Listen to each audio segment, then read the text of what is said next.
Okay sir, గంటలోపు ఏదో ఒకటి చేసి కట్టేస్తాను సార్. ఆటో వస్తావయ్యా? ఒక్క 10 నిమిషాల ముందైతే వచ్చేవాడిని సార్, ఇప్పుడైతే రాలేను. ఏమైంది? మా అమ్మగారికి క్యాన్సర్ అండి, థెరపీ చేయించాలంట. 3 లక్షల దాకా ఖర్చు అవుతుంది, అందుకే ఆటో అమ్మేస్తున్నాను. ఈ ఆటో అమ్మేస్తున్నావా? అవును సార్. నీకు పేషెంట్ సేవా సంస్థ గురించి తెలీదా? లేదు సార్.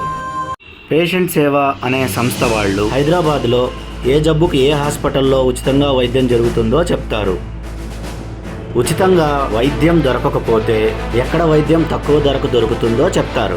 నువ్వు ఇప్పుడు వెంటనే పేషెంట్ సేవా ఫౌండర్ రాజా గారికి కాల్ చెయ్యి. అలాగే సార్. నీ సమస్యకు పరిష్కారం దొరుకుతుంది. Okay sir. 8008-488-557. పేషెంట్ సేవ, ఇది పేదవాడి వైద్య సేవ. Okay sir, thank you.